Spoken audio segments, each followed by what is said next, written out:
Today we will analyze the skill of fluency, we will define it, explore the description of each level, check some ways to improve it, and at the end tips and pointers. This is AE approach. Let's start up. 724, right, center maintain 2000. Center maintain 2000, 721. Comment 504 to center maintain 3000. 3000, comment 504. Welcome back. My name is Santiago, and in this episode we will analyze the skill of fluency. Fillers and silences, connectors and discourse markers, the differences between proficiency levels as always, techniques to improve the skill, and at the end, tips and pointers for the exam. Stay tuned. So, fluency refers to the ability to produce natural or unrehearsed or unprepared speech. These productions must show an appropriate pace, which is 100 words per minute, so hesitations and fillers like or extended silences must be reduced as much as possible. A speaker with high levels of fluency is able to guide the interlocutor using vocabulary, appropriate grammar, and phonological resources, like intonation, for example. Discourse markers are words that help us organize discourses into segments and help us direct the flow of conversation into different areas. For example, well, I mean, basically, okay, anyway, etc. Now, connectors, on the other hand, are words that link ideas together and allow the speaker to show causality, effect, reasoning, and sequencing. Now, let's take a quick look at the differences between each level. For level 4 fluency, the test taker must be able to produce a constant stream of language at an appropriate pace, and even if there might be loss of fluency during the transition from rehearsed to spontaneous production, this does not affect effective communication. At this level, the speaker has limited use of connectors and discourse markers, and fillers are not distracting.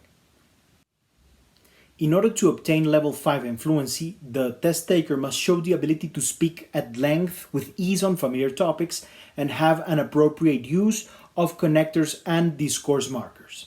This level approaches natural fluency, and a higher rate than 100 words per minute can be achieved without affecting intelligibility.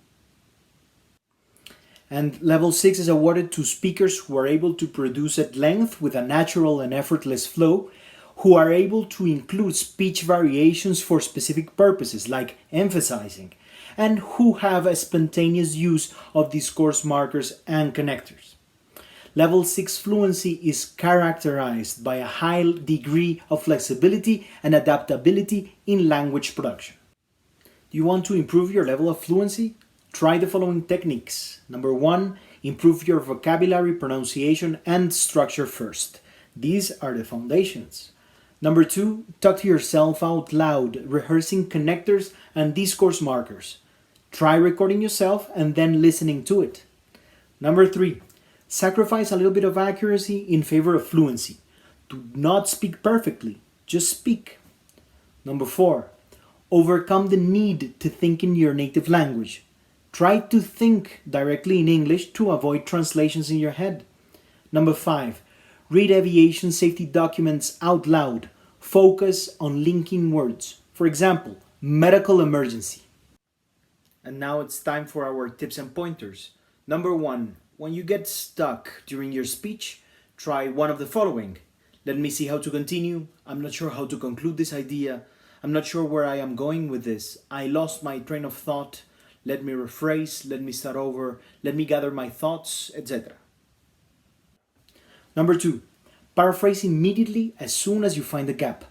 This vocabulary skill impacts your fluency level. Use strategies like in other words, in simpler terms, I mean, etc. Number 3, practice the use of discourse markers and connectors so you can spontaneously use them during the exam. Number 4, prepare for the exam. Constant production with correction and introduction of new strategies will always help, especially when it's focused on the tasks of the exam.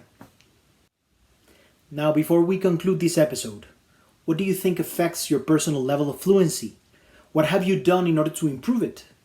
How important is it for pilots and controllers to be fluent during radio transmissions? Let us know in the comment section. In the next episode, we will review one of the skills that suffer the most during English exams: comprehension. Thank you for tuning in. Remember to subscribe and activate the notification bell. Share it with others, hit the like button, and leave a comment giving us feedback. This was AE Approach. I'll see you next time.